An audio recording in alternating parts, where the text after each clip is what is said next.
Hello students, आज का lecture है वो क्लास 10th की बुक अंडरस्टैंडिंग इकोनॉमिक डेवलपमेंट, जो इकोनॉमिक्स की बुक है उसका रहने वाला है। ये वन शॉट वीडियो रहेगा और ओनली इंग्लिश मीडियम स्टूडेंट्स के लिए ये है। तो इस लेक्चर में अपन कंसेप्ट करने वाले हैं जो एग्ज़ाम्स के लिए काफ़ी ज़्यादा इम्पोर्टेंट रहेंगे और वो एक तरीके से क्वेश्चंस के फॉर्म में ही होंगे। ठीक है, और आपको इस क्लास का किसी भी तरीके के कोई नोट्स बनाने की नीड नहीं है। जो कंप्लीट क्लास है उसका पीडीएफ मिलेगा, टेलीग्राम चैनल पे मिलेगा। इससे पहले अपना एक लेक्चर हो चुका है पॉलिटी का वन शॉट, जिसमें आप होपफुली आपने देखा होगा और आपको अच्छा भी लगा होगा। तो उसी सीरीज में अपन ये नेक्स्ट वन शॉट करने वाले हैं। इसके बाद में अपनी हिस्ट्री और ज्योग्राफी के वन शॉट रहेंगे। इसलिए चलो पहले इस लेक्चर को स्टार्ट करते हैं। देखो, इकोनॉमिक्स है, इसके 5 चैप्टर्स हैं बुक में। स्टार्टिंग का चैप्टर 3 मार्क्स का है। जो बीच के तीनों चैप्टर्स हैं, सेकंड, थर्ड और फोर्थ, ये तीनों चैप्टर 5-5 मार्क्स के रहेंगे। और जो 5th चैप्टर है वो 2 मार्क्स का रहेगा। ठीक है, तो चलो स्टार्ट करते हैं चैप्टर नंबर फर्स्ट से। चैप्टर नंबर फर्स्ट है, इसका नेम है डेवलपमेंट। ठीक है, तो सबसे पहले तो बात यही आ जाती है कि डेवलपमेंट है ये होता क्या है। तो डेवलपमेंट को एक तरीके से अपन क्या बोल सकते हैं, अगर मैं ग्रोथ की बात करूं या फिर इम्प्रूवमेंट की बात करूं, ग्रोथ की बात करूं या फिर इम्प्रूवमेंट की बात करूं, तो अपन उसको क्या बोलेंगे, डेवलपमेंट बोलेंगे। कि किसी भी कंट्री का ग्रोथ कैसे होगा, इम्प्रूवमेंट कैसे होगा। अब ग्रोथ है या इम्प्रूवमेंट है वो अपन मनी से नहीं ले सकते ओनली, कि भाई अगर किसी कंट्री में ज़्यादा इकोनॉमिक डेवलपमेंट हो रहा है या ज़्यादा पैसे कमाए जा रहे हैं, ठीक है, ज़्यादा मनी लोग कमा रहे हैं, तो वहाँ पे ज़्यादा डेवलपमेंट होगा। केवल ये बोलना ही सही नहीं होता है। जो डेवलपमेंट है उसके बहुत सारे फैक्टर होते हैं, जैसे कि फ्रीडम हो गया, इक्वलिटी हो गया। तो ये सारी चीज़ें हैं अपन इस चैप्टर में देखते हैं। सबसे पहले मटेरियलिस्टिक और नॉन मटेरियलिस्टिक गोल्स आते हैं कि मटेरियलिस्टिक और नॉन मटेरियलिस्टिक गोल्स हैं, ये क्या होते हैं। मटेरियलिस्टिक के क्या होते हैं, देखो गोल्स का मतलब क्या ही है, ये डेवलपमेंट के गोल हैं कि अगर अपन को डेवलपमेंट करना है। देखो, अलग अलग लोग होते हैं, अलग अलग लोग का डेवलपमेंट उनके नज़रिए में अलग अलग होता है। जैसे कि आपका अभी प्रेजेंट में डेवलपमेंट का गोल क्या होगा कि बस आपको इतना करना है कि जो क्लास 10th है उसमें अच्छे मार्क्स आ जाए। अभी मेरा डेवलपमेंट का गोल क्या है कि मैं जो टीचिंग करवा रहा हूँ मैं उसमें काफ़ी ज़्यादा इंप्रूव कर पाऊँ। तो इसी तरीके से डेवलपमेंट के गोल्स हैं वो अलग अलग होते हैं हर किसी पर्सन के। ठीक है, लेकिन कुछ गोल्स हैं वो कॉमन रहते हैं, कुछ गोल्स हैं वो सभी में कॉमन होते हैं। उनमें कौन कौन से हैं, जैसे कि मटेरियलिस्टिक और नॉन मटेरियलिस्टिक गोल्स। ठीक है, तो मटेरियलिस्टिक में कौन आएंगे, इसमें सारे टेंजिबल चीज़ें आएंगी। कौन से आएंगे, टेंजिबल आएंगे। टेंजिबल क्या होता है, जिसको अपन टच कर सकते हैं फिजिकली,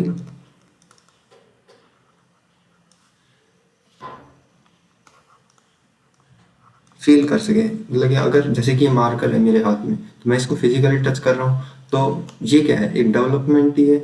और इसको मतलब कि मैंने परचेज किया है, तो ये क्या है, एक मटेरियलिस्टिक गोल है मेरा। जैसे कि अभी मेरे को एक आई टैब खरीदना है, तो वो भी मेरा क्या हो जाएगा, एक मटेरियलिस्टिक गोल हो जाएगा कि इन फ्यूचर मेरे को वो खरीदना है।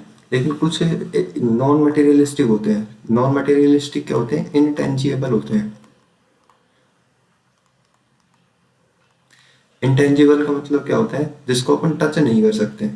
ठीक है, जिसको अपन टच नहीं कर सकते हैं। इसमें कौन कौन से आ जाएंगे, जैसे कि फ्रीडम हो गया, कि अगर अपन जिस सोसाइटी में रह रहे हैं, ठीक है, वहाँ पे अपने पास में इतनी फ्रीडम हो कि अपन जो करना चाहें वो कर सकते हैं, अपने ऊपर कोई किसी तरीके की बाउंडेशन तो नहीं है। या फिर इक्वेलिटी हो गया। अब इक्वेलिटी है, अब इन सब चीज़ों को एकदम टच नहीं कर सकते कि मैं इसको छू सकता हूँ, ये इक्वेलिटी मिल जाएगी इस तरीके से। जैसे कि सोसाइटी में आपको रेस्पेक्ट चाहिए, तो रेस्पेक्ट भी क्या हो गया, एक इंटेंजिबल गोल हो गया। जैसे कि आप फ्रेंडशिप करते हो, जैसे कि आप फ्रेंडशिप करते हो अपने दोस्तों के साथ में, तो वो भी क्या होगा, अपना एक नॉन मटेरियलिस्टिक गोल हो गया। तो मटेरियलिस्टिक और नॉन मटेरियलिस्टिक गोल्स में अब डिफरेंस आपको पता होना चाहिए। ये पहला क्वेश्चन अपना यहीं पे कंप्लीट हो जाता है। सेकंड में देखते हैं कि criteria to develop determine development, कि अगर कोई कंट्री है वो कितना डेवलपमेंट कर रही है या कोई पर्सन है वो कितना डेवलपमेंट कर रहा है, अपन उसको डिटरमाइन कैसे करेंगे, मतलब कि अपन को पता कैसे चलेगा, उसको किस तरीके से मेजर करेंगे अपन। ठीक है, तो इसको मेजर करने के लिए काफ़ी फैक्टर्स होते हैं। ऐसा नहीं है कि अपन सिंगल फैक्टर के बेस पे अपन बता सकें कि कोई कंट्री डेवलपमेंट हो रहा है या नहीं हो रहा है। तो उसमें कौन कौन से फैक्टर हैं, जैसे कि सबसे पहले आ जाता है नेशनल इनकम, पर capita income, infant mortality rate, literacy rate, net attendance ratio, life expectancy. तो ये सारे के सारे वो इंडिकेटर होते हैं जो बताते हैं कि कोई कंट्री का डेवलपमेंट हो रहा है, अगर हो रहा है तो कितना हो रहा है। जैसे कि नेशनल इनकम, और ये सभी आपको याद रखने हैं, इन सभी के पर्टिकुलर आपको पता भी होना चाहिए कि ये चीज़ें क्या होती हैं। तो नेशनल इनकम की अगर मैं बात करता हूँ तो क्या होता है, sum of income of all residents of a country. ठीक है, कि एक कंट्री में जो भी लोग रहते हैं वो कितना पैसा कमा रहे हैं, ठीक है, उन सबको अगर ऐड कर देते हैं तो वो क्या हो जाएगा, अपना नेशनल इनकम हो जाएगा। जैसे कि ये अगर अपनी कंट्री है और यहाँ पे ये लोग रहते हैं P1, P2 और P3, ये तीन लोग रहते हैं। मान लो P1 है वो कुछ पैसे कमाता है, P2 है वो कुछ पैसे कमाता है और P3 है वो भी कुछ पैसे कमाता है। अगर अपन तीनों को ऐड कर दें, यही मान रहे हैं कि अपन इस कंट्री में तीन ही लोग हैं, तो अगर इन तीनों को ऐड कर देते हैं तो उस कंट्री को क्या निकल के आ जाएगा, नेशनल इनकम निकल के आ जाएगा। अब एक क्या होता है, पर कैपिटा इनकम। पर कैपिटा इनकम है वो नेशनल इनकम से डिफरेंट होता है।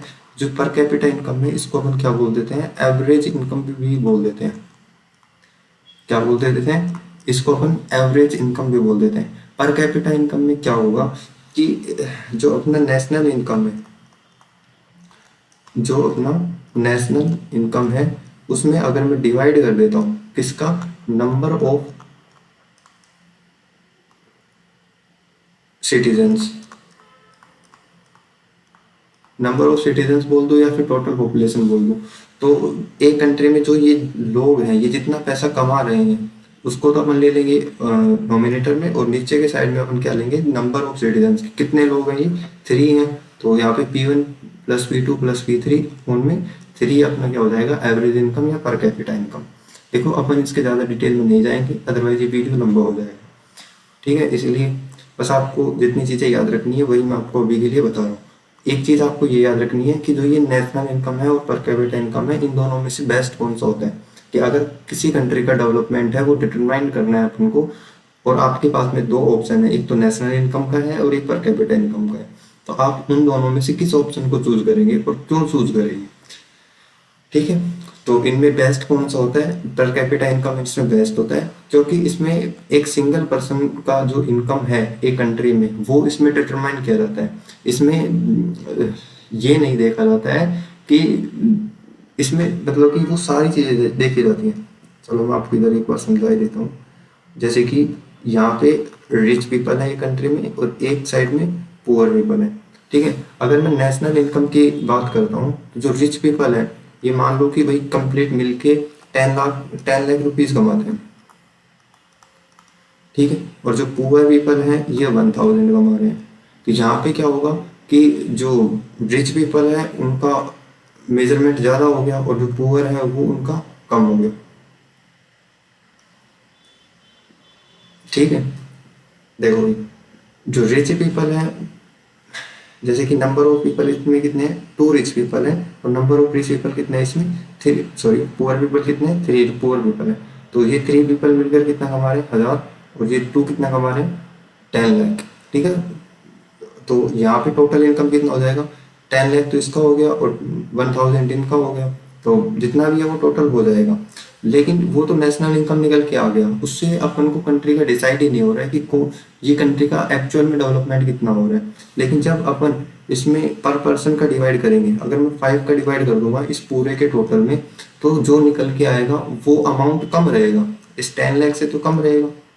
ठीक है, अप्रोक्स 5 लाख के अप्रोक्स निकल के आ जाएगा, सॉरी 2 लाख के अप्रोक्स निकल के आ जाएगा ये।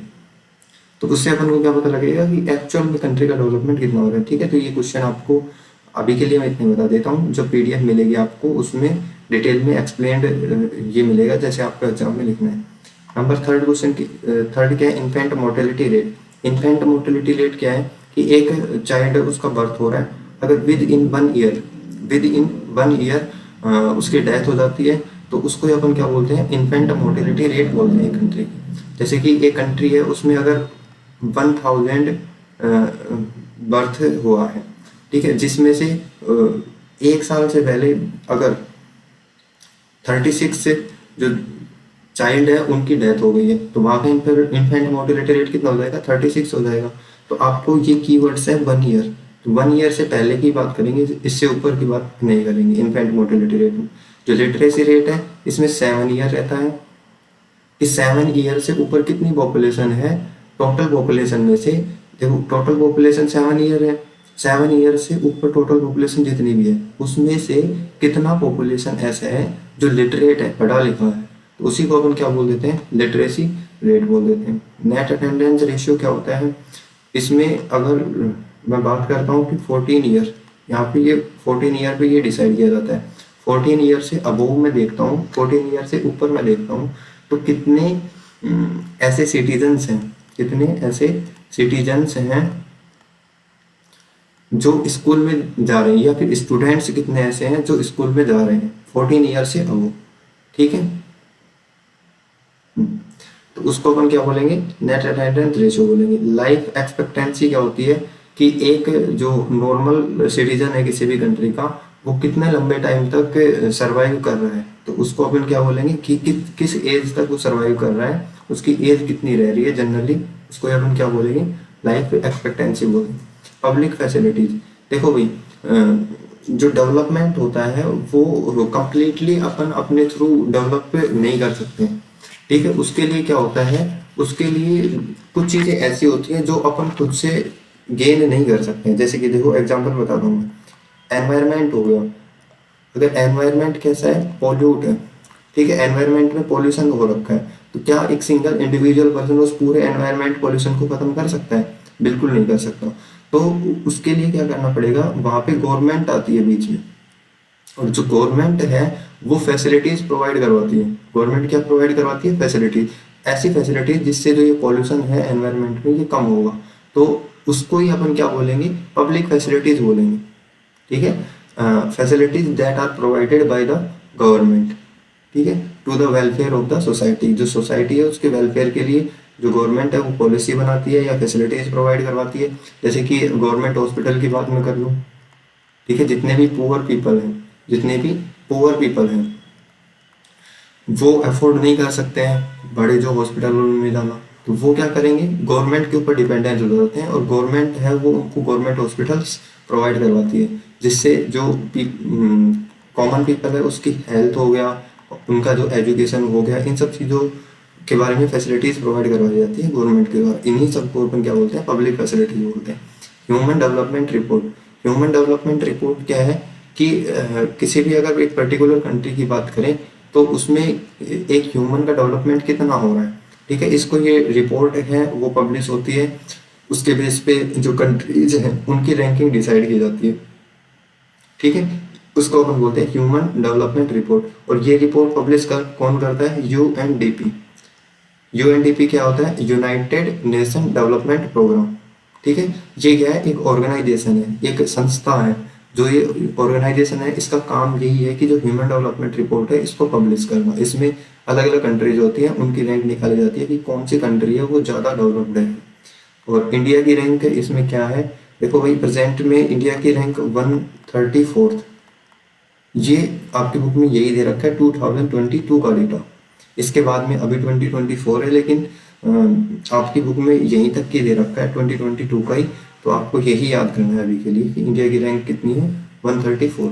Sustainability of development, sustainability of development क्या है कि अपन को डेवलपमेंट तो करना है, डेवलपमेंट का मतलब अपन को ग्रोथ तो करना है, इम्प्रूवमेंट करना है, ठीक है, per capita income, national income, इन सबको बढ़ाना है। लिटरेसी रेट है उसको बढ़ाना है। इन्फेंट मोर्टिलिटी रेट है, जितने बच्चों की डेथ हो रही है उसको कम करना है। नेट अटेंडेंस रेशियो, स्कूल में जाने वाले जो स्टूडेंट्स हैं इनके नंबर को बढ़ाना है, लाइफ एक्सपेक्टेंसी ये भी ज़्यादा होनी चाहिए। तो ये सारे डेवलपमेंट तो अपन को करने हैं, लेकिन डेवलपमेंट के साथ में सस्टेनेबिलिटी होनी चाहिए। ठीक है, सस्टेनेबिलिटी का मतलब क्या है? सस्टेनेबिलिटी का सिंपल सा मतलब यही है कि अपन को जो रिसोर्सेज हैं, ये रिसोर्सेज क्या होता है ये अपन हिस्ट्री वाले लेक्चर में पढ़ेंगे। ठीक है, रिसोर्सेज है, एक बार मैं बता देता हूँ कि कोई भी चीज़ जो आपकी यूज में आती है वो सारी की सारी चीज़ें रिसोर्सेज के अंदर काउंट होती हैं। तो जो ये रिसोर्सेज हैं इनको हमें लिमिटेड यूज करना है।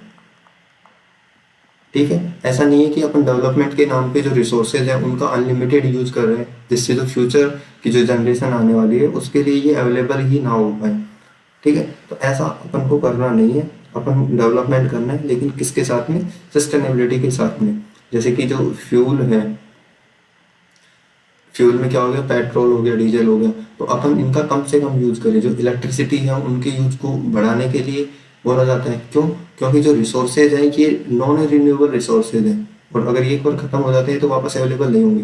तो अपन को ध्यान में रखकर ही इनका यूज करना चाहिए, जिससे डेवलपमेंट भी हो और उसके साथ साथ में सस्टेनेबिलिटी है वो भी बनी रहे। ठीक है, ये चैप्टर अपना खत्म होता है यहीं पे। सेकंड नंबर चैप्टर देखते हैं, सेक्टर ऑफ इंडियन इकोनॉमी। सबसे पहले जो इंडियन इकोनॉमी है इसके कितने सेक्टर्स हैं?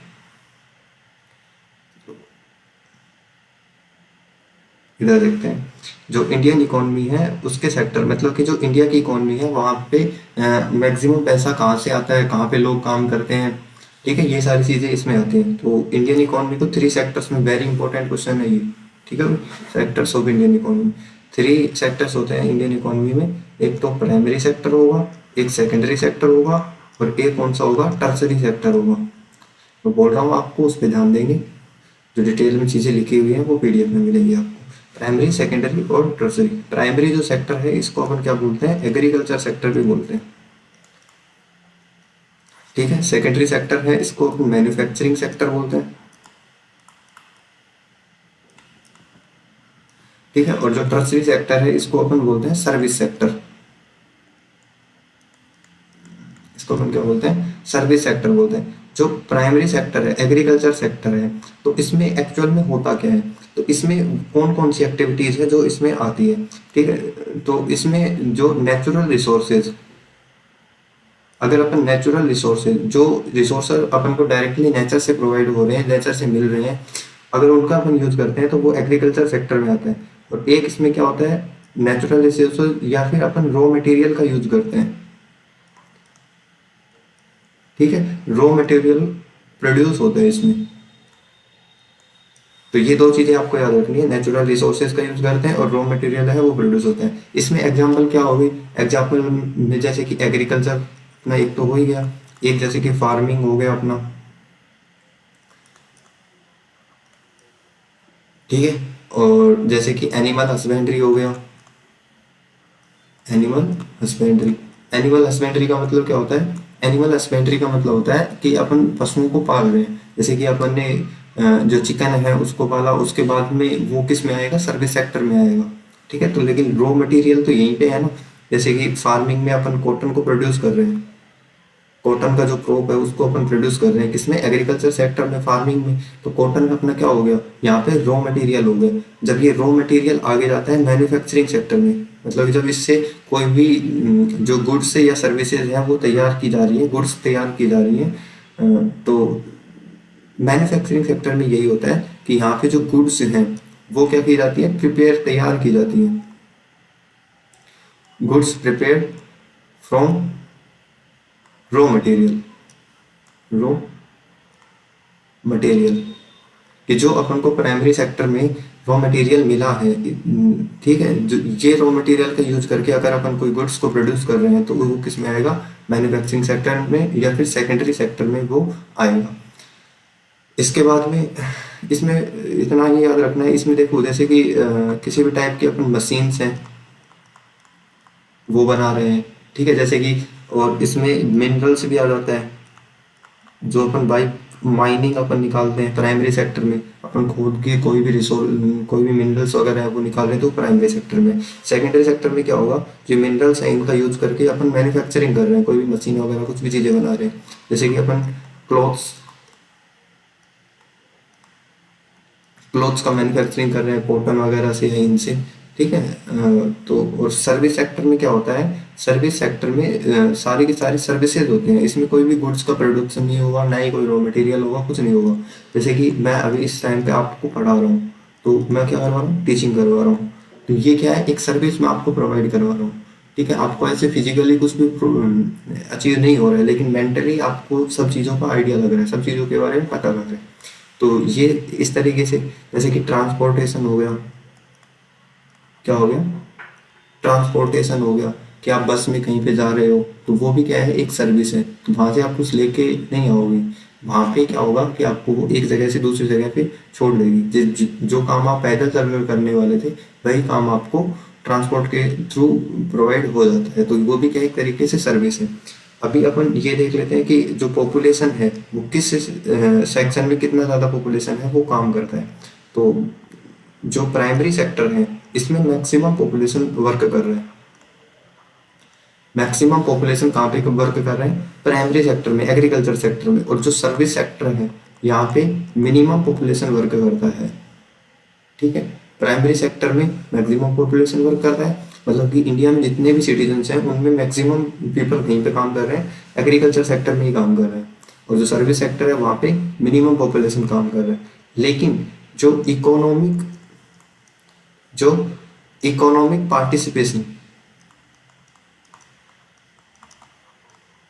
इकोनॉमिक पार्टिसिपेशन कि अगर किसी कंट्री की इकोनॉमी की बात करें, या सॉरी किसी कंट्री की नहीं, अपन इंडिया की बात करें, तो इकोनॉमिक पार्टिसिपेशन, इंडिया में जो इकोनॉमी है, पैसा आ रहा है, उसमें इसका पार्टिसिपेशन कैसा है, मैक्सिमम है इसका प्राइमरी सेक्टर का। तो प्राइमरी सेक्टर का participation maximum, sorry primary sector है, इसका पार्टिसिपेशन कैसा है, मिनिमम है। यहाँ पे क्या है, पॉपुलेशन मैक्सिमम वर्क कर रही है, लेकिन पार्टिसिपेशन कैसा है, मिनिमम है। और जो सर्विस सेक्टर है इसका इकोनॉमिक पार्टिसिपेशन है वो कैसा है, मैक्सिमम है। यहाँ पे पॉपुलेशन कम काम कर रही है। तो एक तरीके से अपन देख सकते हैं कि जिस भी कंट्री में सर्विस सेक्टर में जितने ज़्यादा लोग काम करेंगे, ठीक है, उसको ही अपन क्या बोलेंगे, इकोनॉमिक ग्रोथ उस कंट्री का उतना ही ज़्यादा होगा। इंडिया क्या है, इंडिया एक डेवलपिंग कंट्री है, ठीक है। क्यों, यहाँ पे मैक्सिमम पीपल है वो एग्रीकल्चर सेक्टर में काम करते हैं, ठीक है। बस इतना अपन याद रख सकते हैं।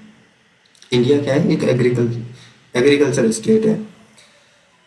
कंपैरिजन अपन ने देख लिया तीनों इकोनॉमिक सेक्टर में। सेक्टर ऑफ इंडियन इकोनॉमी का मतलब समझ गए। इकोनॉमिक एक्टिविटीज क्या होती हैं, जो गुड्स हैं उनको बाई करना, सेल करना, परचेज करना, सॉरी परचेज हो गया, बाई करना, बाई सेल करना और कंज्यूम करना, तो एक ऐसा एक्शन होता है इकोनॉमिक एक्टिविटी में, the action people take to produce, buy, sell and consume goods and services. जो गुड्स एंड सर्विसेज, देखो गुड्स एंड सर्विसेज ये आपको याद रखना है, इनका मीनिंग, गुड्स एंड सर्विसेज ये आपको पता होना चाहिए इनका मतलब क्या है। तो गुड्स का मतलब क्या है, अभी मैंने आप बताया कि जो भी अपन मैन्युफैक्चरिंग सेक्टर में प्रोड्यूस करते हैं वो सारे के सारे गुड्स होती हैं। और जो सर्विसेज क्या होती हैं, जो अपन टर्सरी सेक्टर में अभी अपन ने देखा, वो सारे के सारे सर्विसेज। तो किसी भी गुड्स या सर्विस को बाई करना, सेल करना या फिर कंज्यूम करना। कंज्यूम क्या है, जैसे कि अपन कोई भी चीज़ है उसको अपन यूज कर रहे हैं, ठीक है, अपने यूज में ले रहे हैं, और वो अपन ने खरीदी कहाँ से, परचेज कहाँ से की है, मार्केट से, बाई परचेजिंग, ठीक है। कोई भी ऑब्जेक्ट है जिसको अपन यूज कर रहे हैं बाई परचेजिंग, खरीदने के बाद में, तो उसको अपन क्या बोलते हैं, कंज्यूम करना बोलते हैं, ठीक है। तो इकोनॉमिक एक्टिविटीज है, आपको पता लग गया होगा इसमें production, supply, buying, consumption, transportation, tourism, ये जितने भी बैंकिंग वगैरह जितने भी सेक्टर्स हैं वो सारे के सारे इकोनॉमिक एक्टिविटीज में आ जाते हैं। नरेगा क्या है, नरेगा एक स्कीम है, this is very very important, क्योंकि अभी नरेगा जो स्कीम है इसको चेंज भी किया गया है उस वजह से। जो नरेगा है ये 2005 में स्टार्ट हुआ, लेकिन बाद में चलकर 2009 में इसका नेम है वो चेंज करके एमजी नरेगा रख दिया गया। इसका नेम चेंज करके क्या रख दिया गया, एमजी नरेगा। जो नरेगा है इसका फुल फॉर्म क्या है, national rural employment guarantee act, national rural employment guarantee act. इसका फुल फॉर्म वगैरह जो भी चीज़ें आपको मिलेंगी, ठीक है, पीडीएफ में, उसके लिए टेंशन लेने की जरूरत नहीं, अभी सिर्फ सुनना है ध्यान से। National rural employment guarantee act, ये फुल फॉर्म इसकी पूछ लेते हैं। बाद में चेंज करके एमजी नरेगा रखा गया। एमजी नरेगा का मतलब क्या है? Mahatma Gandhi national rural employment guarantee act, Mahatma Gandhi national rural employment guarantee act. ठीक है, अब ये जो स्कीम है, तो इस स्कीम में होता क्या है? इसमें क्या होता है? 100 days employment, 100 days employment provided by the government. ठीक है, 100 डेज का जो एम्प्लॉयमेंट है वो प्रोवाइड करवाया जाता है किसके द्वारा? गवर्नमेंट के द्वारा। जो रूरल एरिया, हाँ एक याद रखना कि किसमें है? रूरल एरियाज में। रूरल मतलब कि गांव वाले एरियाज में है। ठीक है, अर्बन एरिया जो शहरी इलाके हैं उनमें ये नरेगा नहीं होता है, रूरल एरिया की ही स्कीम है। तो 100 डेज का एम्प्लॉयमेंट प्रोवाइड करवाती है कौन? गवर्नमेंट। ठीक है, वहाँ के लोगों को, और उनका मतलब कि जो पेमेंट है वो भी उनको दिया जाता है। अगर आपने नरेगा में अप्लाई किया है, उसके बाद में अगर गवर्नमेंट आपका एम्प्लॉयमेंट प्रोवाइड करवाने में अनेबल होती है, मतलब कि वो नहीं प्रोवाइड करवा पाती है, तो उस कंडीशन में क्या होता है कि गवर्नमेंट को कंपनसेशन देना होता है। कंपनसेशन का मतलब क्या होता है कि आपने काम तो नहीं किया है, लेकिन गवर्नमेंट ने आपसे प्रॉमिस किया था कि आपको जो वर्क है वो प्रोवाइड करवा के देगी।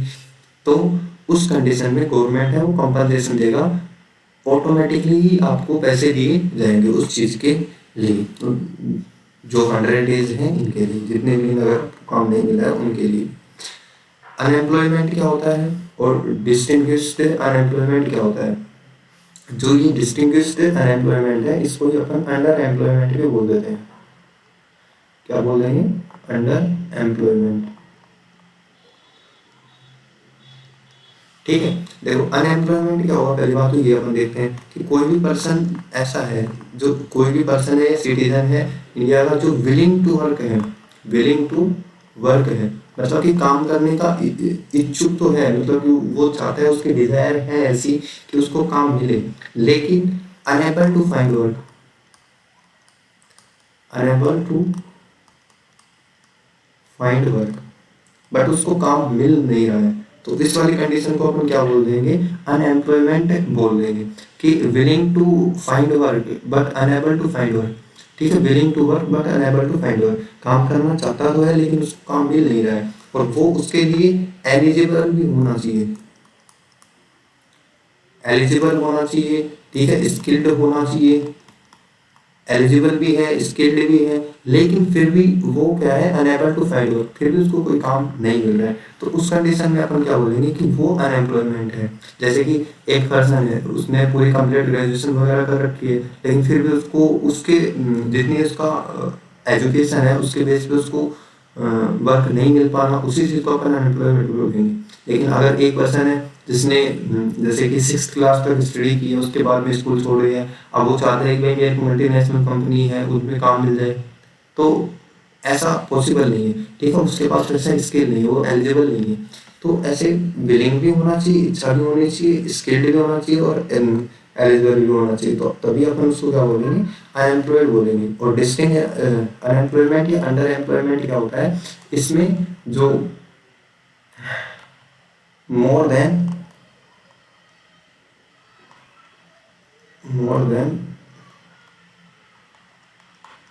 रिक्वायरिंग पीपल,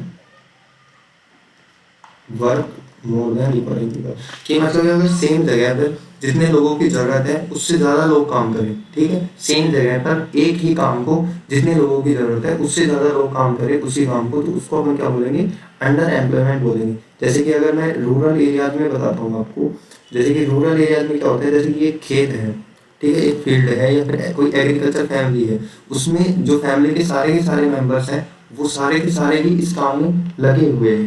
ठीक है, इसी काम में, खेत के काम में लगे हुए हैं, लेकिन उससे जो आउटपुट निकल के आ रहा है, जो भी आपको पैसा मिल रहा है, जो भी आपको इनकम मिल रही है उससे, वो उसके कंपैरिजन में कम है, कि जितने लोग काम कर रहे हैं उसके कंपैरिजन में कम है। मतलब कि जो ये सेम काम है इसको कम लोगों के द्वारा भी किया जा सकता था, और जो बचे हुए लोग हैं वो किसी अदर काम को करते और उससे इनकम गेन करते, लेकिन ऐसा हुआ नहीं।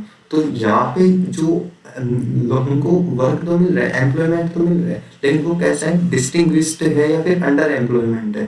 ठीक है, मोर देन रिक्वायर्ड पीपल की जितने लोग काम कर रहे हैं, वो जितने की जरूरत है उससे ज़्यादा लोग उसमें काम कर रहे हैं।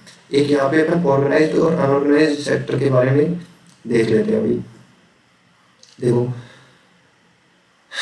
ऑर्गेनाइज्ड और अनऑर्गेनाइज्ड, इसको अपन एक बार बाद में देखते हैं। पहले ही, why is agriculture important for rural areas, जो रूरल एरियाज हैं उनके लिए एग्रीकल्चर है वो क्यों ज़रूरी होता है। तो एग्रीकल्चर क्यों ज़रूरी होता है, ये एक तो एम्प्लॉयमेंट प्रोवाइड करवाएगा, ठीक है, एम्प्लॉयमेंट प्रोवाइड करवाएगा, उसके साथ ही साथ में गाँव में जो भी लोग रहते हैं उनको एम्प्लॉयमेंट प्रोवाइड करवाएगा। एक क्या होगा वहाँ का source of income, source of income, कि वहाँ पे जो लोग रहते हैं उनकी इनकम का ये सोर्स होता है। ठीक है, और एक ये क्या करेगा, एनहांस करेगा किसको, फूड चेन को। देखो भाई, अपन को जो भी फूड्स मिलता है, जो भी ग्रेन्स मिलते हैं, वो सारे के सारे कहाँ से मिलते हैं, अपन को एग्रीकल्चर सेक्टर से ही मिलते हैं। ठीक है, जो प्राइमरी सेक्टर में एक्टिविटीज होती हैं उनसे ही अपन को फूड्स वगैरह मिलते हैं। तो ये फूड चेन है, उसको एनहांस करेगा, इम्प्रूव करेगा। तो ये सारी चीज़ें हैं, वो एग्रीकल्चर इसलिए इम्पोर्टेंट है रूरल एरियाज में। ठीक है, ऑर्गेनाइज्ड और अनऑर्गेनाइज्ड सेक्टर है वो अपन देख लेते हैं एक और। इधर ऑर्गेनाइज्ड और अनऑर्गेनाइज्ड, इसमें देखो ये इंपॉर्टेंट क्वेश्चन है कि ऑर्गेनाइज्ड और अनऑर्गेनाइज्ड सेक्टर में डिफरेंट। तो ऑर्गेनाइज्ड क्या होता है, ये रेगुलेट होते हैं किसके, भाई गवर्नमेंट। ठीक है, और ये गवर्नमेंट से ऑर्गेनाइज्ड नहीं होते हैं। ऑर्गेनाइज्ड बाई गवर्नमेंट का मतलब क्या है कि गवर्नमेंट है वो ही इसको रेगुलेट करता है। इसमें वो सारे एरियाज आएंगे जिसको गवर्नमेंट रेगुलेट करेगा।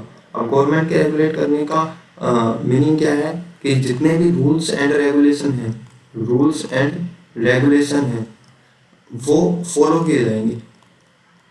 मतलब कि अगर इस वाले सेक्टर में कोई पर्सन काम कर रहे हैं तो उस वहाँ पे एम्प्लॉयमेंट के जो भी राइट्स हैं, वो भी जो भी रूल्स बनाए गए हैं, जो भी रेगुलेशंस हैं, वो उस कंपनी को फॉलो करने पड़ेंगे। ठीक है, गुड वर्किंग एरिया होता है यहाँ पे, good working area and atmosphere, कि भाई जिस एरिया में लोग बैठ के काम कर रहे हैं, कम से कम उस एरिया को तो अच्छा होना चाहिए। उस एरिया के अच्छे होने का मतलब क्या है, उस एरिया के अच्छे होने का मतलब ये है कि जैसे कि अगर विंटर्स में काम कर रहे हैं एम्प्लॉय वहाँ पे, तो ऐसा एरिया होना चाहिए जहाँ पे ज़्यादा सर्दी उनको महसूस ना हो, या फिर बारिश वाले एरिया में काम कर रहे हैं तो कम से कम उनका वर्किंग कंडीशन तो ठीक होना चाहिए। ठीक है, यहाँ पे फिक्स्ड आवर के लिए फिक्स्ड आवर्स होते हैं। फिक्स्ड आवर्स का मतलब कि जैसे 6 आवर का ड्यूटी है तो 6 आवर ही करवाया जाएगा। अगर उससे एक्स्ट्रा काम करवाया जा रहा है तो उसके लिए उसको एक्स्ट्रा पैसे दिए जाएंगे। ये ऑर्गेनाइज सेक्टर की अपन बात कर रहे हैं। और जैसे कि इसमें और क्या हो गया, जैसे कि अपन इसमें वो भी बात कर लेते हैं किसकी, और देखो भाई अनऑर्गेनाइज में क्या हो गया कि ये गवर्नमेंट से अथोराइज्ड होते हैं और ये अनऑर्गेनाइज गवर्नमेंट से अथोराइज्ड नहीं होते हैं और रूल्स एंड रेगुलेशन को फॉलो नहीं करते हैं। ये भी इसमें इसका पूरा नेगेटिव हो जाएगा। गुड वर्किंग एरिया एटमोसफेयर होना चाहिए, इसमें नहीं होता है। फिक्स्ड आवर होता है, इसमें जो जितना आवर गिवन होता है काम के लिए उससे भी ऊपर इसमें काम करवाया जाता है अनऑर्गेनाइज्ड सेक्टर में। ठीक है, और इसमें क्या होगा कि जो हॉलीडे आपको मिल रही है, जो छुट्टियां आपको मिल रही हैं, उसका भी पेमेंट दिया जाएगा। लेकिन अनऑर्गेनाइज सेक्टर में ऐसा नहीं होता है। जब छुट्टी है तो उसका पेमेंट भी यहाँ पे कटेगा, इसमें ऐसा रहता है। और इसमें क्या होता है कि पेंशन मिलती है। हाँ, पेंशन मैक्सिमम एरिया में ऑर्गेनाइज्ड होते हैं उनमें मिलती है। क्या जब आप रिटायर हो जाते हो, रिटायरमेंट मिलने के बाद में आपको पेंशन दी जाएगी। तो ये सारे पॉइंट्स हैं जो आपको याद रखने हैं। अनऑर्गेनाइज सेक्टर में कोई पेमेंट, ये पेंशन का सीन नहीं रहता है। ठीक है, तो यहाँ पे अपने 2 चैप्टर्स हैं वो कंप्लीट हो गए। अब चलते हैं डायरेक्टली चैप्टर नंबर 3 पे। चैप्टर नंबर 3 क्या है, मनी एंड क्रेडिट। देखो जिन स्टूडेंट्स ने पहले अच्छे से पढ़ रखा है वो थोड़ा सा इसको स्पीड ज़्यादा करके फिर देख सकते हैं, या फिर जिस स्टूडेंट्स ने बिल्कुल मतलब कि अच्छे से नहीं पढ़ा है तो वो इसको जैसे चल रहा है वैसे चलने दें और इस पर फोकस करें। ठीक है, बस मेरी एडवाइस यही है आपके लिए। देखो भाई, मनी क्या है, मनी क्या है, तो मनी क्या है, एक मीडियम है, medium of exchange. Money and credit के चैप्टर जैसे स्टार्ट होता है तो आपको सबसे पहले मनी और क्रेडिट इन दोनों की डेफिनेशन पता होनी चाहिए, ठीक है। एक नंबर में पूछ सकता है for goods and services. Money क्या है, medium of exchange for goods and services. Goods and services का मीनिंग आपको क्या होगा, अभी मैंने पहले बताया था आपको। तो अगर अपन को कोई भी गुड्स खरीदनी है या फिर सर्विसेज लेनी है तो उसके लिए मीडियम ऑफ एक्सचेंज, उसके बदले में अपन क्या देंगे, उसी चीज़ को अपन क्या बोलते हैं, मनी बोलते हैं। और प्रेजेंट टाइम में मनी क्या देखते हो, जैसे कि आपका नोट्स हो गए, ठीक है, कॉइन्स हो गए, उसके अलावा जो चेक बुक है वो हो गई, एटीएम कार्ड हो गया, डेबिट कार्ड हो गया, तो ये सारे क्या है, प्रेजेंट फॉर्म ऑफ मनी है। क्रेडिट का मतलब क्या होता है, क्रेडिट का मतलब होता है लोन। क्रेडिट का मतलब क्या होता है, लोन। जब आप कोई मनी मनी समझते हैं अभी आप, जब कोई आप मनी किसी से बोरो करते हैं, उधार लेते हैं, तो उसी चीज को अपन क्या बोलते हैं, क्रेडिट या फिर लोन, अपन उस चीज को बोलते हैं। एसेट क्या होता है, एसेट वो चीज होती है जो आपके पास में आपकी खुद की हो, सेल्फ अथॉरिटी, जिसपे आपकी खुद की अथॉरिटी हो उस चीज के ऊपर कि ये चीज मेरी है, कि मैंने किसी से उधार नहीं ली है, इस पे मेरा पोजेशन है, आपका अधिकार है उस चीज पे, ठीक है। तो अपन उस चीज को क्या बोलेंगे, एसेट बोलेंगे। जैसे कि आप जिस घर में रह रहे हो, अगर वो घर आपका है तो वो क्या है, आपका एक एसेट है, समझ गए। आपके पास कोई ज्वेलरी है वो आपने परचेज कर रखी है, तो आप अभी उस पर आपका राइट है, तो वो आपका क्या है, एक तरीके से एसेट है, ठीक है। बार्टर सिस्टम, एक क्वेश्चन याद आता है, most repeated question. Barter system में क्या होता है कि ये एंशियंट टाइम की जब अपन बात करते हैं तो एंशियंट टाइम में क्या होता था कि सुमेरी जैसी कोई चीज़ें नहीं होती थी, तो वहाँ पे बार्टर सिस्टम हुआ करता था, जिसमें अपन जो गुड्स एंड सर्विसेज हैं उनका एक्सचेंज करते थे। वहाँ पे क्या करते थे, exchange of goods and services, exchange of goods and services. जो गुड्स एंड सर्विसेज है उनको एक्सचेंज करते थे एक दूसरे, जैसे कि मेरे को एक सामान है उसकी ज़रूरत है, तो और दूसरे वाले को दूसरे सामान की ज़रूरत है, जो उसको चाहिए वो मेरे पास अवेलेबल है, और जो मेरे को सामान चाहिए वो उसके पास नहीं अवेलेबल है, तो हम आपस में क्या कर लेंगे, एक्सचेंज कर लेंगे, ठीक है। और इसी चीज़ को अपन क्या बोलते हैं, बार्टर सिस्टम। तो यहाँ पे सबसे ज़्यादा जो नीडेड चीज़ है वो क्या होती है, double coincidence of words, double coincidence of words. या फिर जैसा कि मैंने अभी आपको बताया कि उसको जो चीज़ की नीड है वो मेरे पास अवेलेबल है, तो ये वाला कंसेप्ट मैंने आपको बताया। तो इसी को अपन क्या बोलते हैं, डबल कोइंसिडेंस ऑफ वर्ड, कि दोनों के, समझ गए, ठीक है। मॉडर्न फॉर्म ऑफ मनी, अभी मैंने आपको बताया कि मॉडर्न फॉर्म ऑफ मनी क्या होता है, चेक हो गया, या फिर जो एटीएम डेबिट कार्ड, और जो virtual digital payment upon by phone करते हैं, तो वो सारे के सारे हैं मॉडर्न फॉर्म ऑफ मनी है। अब ये टर्म्स ऑफ क्रेडिट है। टर्म्स ऑफ क्रेडिट, जब आपको लोन ले रहे हो या क्रेडिट ले रहे हो तो उस कंडीशन में कुछ चीज़ें हैं जो आपसे उस टाइम पे डिसाइड करवाई जाती है, ठीक है। उन्हीं चीज को अपन क्या बोलते हैं, टर्म्स ऑफ क्रेडिट बोलते हैं। अब इसमें कौन कौन सी चीज आ गई कि भाई जो आपने लोन लिया है, जो क्रेडिट आपने लिया है, वो पहली बात तो उसका मोड क्या होगा, कि किस मोड में आप पेमेंट लेना चाहते हैं, या किस मोड में आप पेमेंट है वो रीपे करेंगे, जैसे कि ऑनलाइन मोड हो गया, ऑफलाइन मोड हो गया। तो इस तरीके से मेथड ऑफ पेमेंट अपन इसको बोलते हैं, मोड ऑफ पेमेंट इसको अपन बोलते हैं। एक क्या होगा कि इंटरेस्ट रेट। देखो, जब आप लोन लोगे किसी से या फिर क्रेडिट उधार लेते हो तो उस कंडीशन में इंटरेस्ट रेट भी आपको देना होता है। जो पैसा आपने लिया वो तो आप दो ही वापस, उसके साथ ही साथ इंटरेस्ट भी आपको देना होता है। तो इंटरेस्ट रेट क्या रहेगा, ये भी अपन किसमें डिसाइड करते हैं, टर्म्स ऑफ क्रेडिट के अंदर में ये आता है। और एक यहाँ पे ड्यूरेशन होता है। ड्यूरेशन का मतलब कि टाइम, कितने टाइम के लिए आप पैसा उधार दे रहे हो, जैसे कि 1 ईयर के लिए, 2 ईयर के लिए, 6 मंथ्स के लिए, ये क्या होगा, ड्यूरेशन ऑफ क्रेडिट का जो ड्यूरेशन है वो। अब देखो, अगर मैं लोन की बात करता हूँ तो इसमें 3 चीज़ें होती हैं, मेनली तो अपन 2 चीज़ों को देखेंगे। एक तो होगा लेंडर,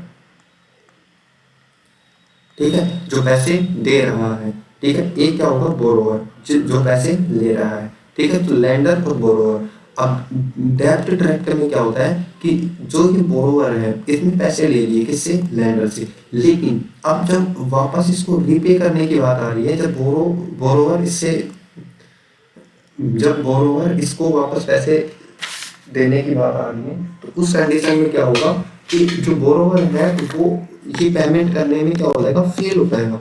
अब फेल किस कंडीशन में हो सकता है, मतलब कि भाई पैसे वापस नहीं दे पा रहा है जिसने पैसे लिए हैं वो, तो उस चीज़ को अपन डेब्ट ट्रैप्ट बोलते हैं। अब मेन बात ये आती है कि ये जो बोरोवर है ये फेल क्यों हो गया पैसे देने में। फेल ये मेनली इस वजह से हो सकता है, जैसे कि जो इंटरेस्ट रेट जो अपन लगा रहे हैं, वो इंटरेस्ट रेट को अपन अगर काफ़ी ज़्यादा हाई कर दें, काफ़ी ज़्यादा बढ़ा दें, ठीक है, तो उस कंडीशन में उसके ऊपर ज़्यादा बर्डन हो जाएगा पैसों का और वो वापस रीपे करने में फेल हो जाता है। ठीक है, कोलेटरल एक वर्ड आता है। कोलेटरल का मीनिंग क्या होता है, आपने एक वर्ड सुना होगा गिरवी रखना। गिरवी रखना कि अगर आप कोई भी लोन ले रहे हो किससे, लैंडर से, तो उस कंडीशन में जो लैंडर है वो आपसे कोलेटरल रखवाता है, ठीक है, जिसके बिहाफ पे आप पैसे लेते हो। ठीक है, उसी कोलेटरल मतलब समझ गए। तो कोई भी चीज है एसेट होगा वो, ठीक है, एसेट ओन्ड बाय बोरोवर, क्या बोल सकते हैं कोलेटरल को, asset owned by borrower. Owned मतलब क्या है कि ऐसा एसेट जो बोरोवर ओन करता है उसको, जैसे कि घर हो गया, घर के ऊपर अपन लोन लेंगे, ठीक है, जिसपे बोरोवर की अथॉरिटी है, लेकिन लोन लेने के लिए वो किसके पास में रख रहा है, लेंडर को उसके डॉक्यूमेंट्स वगैरह है वो प्रोवाइड करवा रहा है, तो उसको अपन क्या बोलेंगे, कोलेटरल। अगर बोरोवर इसको लेंडर को लोन पे करने में अनेबल रहता है, फेल हो जाता है लोन पे करने में, तो जो लैंडर जिसके पास में कोलेटरल रखा हुआ है वो इस कोलेटरल को क्या कर सकता है, सेल कर सकता है। सेल का मतलब कि बेच सकता है इसको, ठीक है, और जो पैसे उधार दिए थे या जो क्रेडिट दिया था उसको वापस से रीगेन कर सकता है। ठीक है, तो इस तरीके से ये प्रोसेस चलता है लोन वाला, तो ये आपको याद रखना है। सोर्स ऑफ एग्रीकल्चर क्रेडिट, जो फार्मर्स की बात करें इन विलेज, तो उसके पास में सोर्स ऑफ क्रेडिट क्या होता है कि उसके पास में अगर उसको लोन लेना है तो वो लोन उसको कहाँ से मिलेगा, तो इसमें दो चीजें आती हैं, इंस्टीट्यूशनल और एक क्या होगा, नॉन इंस्टीट्यूशनल। ठीक है, एक तो इंस्टीट्यूशनल सोर्स होते हैं और एक क्या होता है, नॉन इंस्टीट्यूशनल। इंस्टीट्यूशनल सोर्स क्या होते हैं, जो गवर्नमेंट प्रोवाइड करवाती है। ठीक है, तो गवर्नमेंट है वो जो फार्मर्स हैं उनके लिए काफ़ी स्कीम्स लेके आती है, और जो बैंक्स हैं उनमें भी काफ़ी स्कीम्स चलाती है। उनमें क्या बोलती है कि जो फार्मर्स हैं उनको एग्रीकल्चरल लोन या एग्रीकल्चरल क्रेडिट उनको प्रोवाइड करवाती है। अब इंस्टीट्यूशनल सोर्स में क्या होता है कि जो रेट ऑफ इंटरेस्ट है, जो रेट ऑफ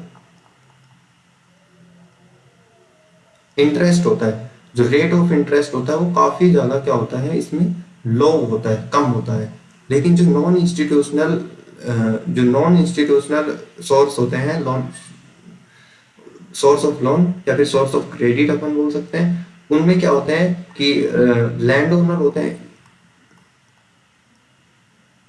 लैंड ओनर का मतलब क्या है कि एक गांव में जो बड़े बड़े जो मर्चेंट्स होते हैं, व्यापारी होते हैं, या फिर बड़े जिनके पास में बहुत सारी जमीनें होती हैं, वही लोगों को लोन प्रोवाइड करवाते हैं। ठीक है, वही लोगों को लोन प्रोवाइड करवाते हैं, लेकिन वो उसमें क्या रखते हैं कि जो ये रेट ऑफ इंटरेस्ट है, कि जिस इंटरेस्ट पे वो क्रेडिट दे रहे हैं उसको ये काफ़ी ज़्यादा रखते हैं।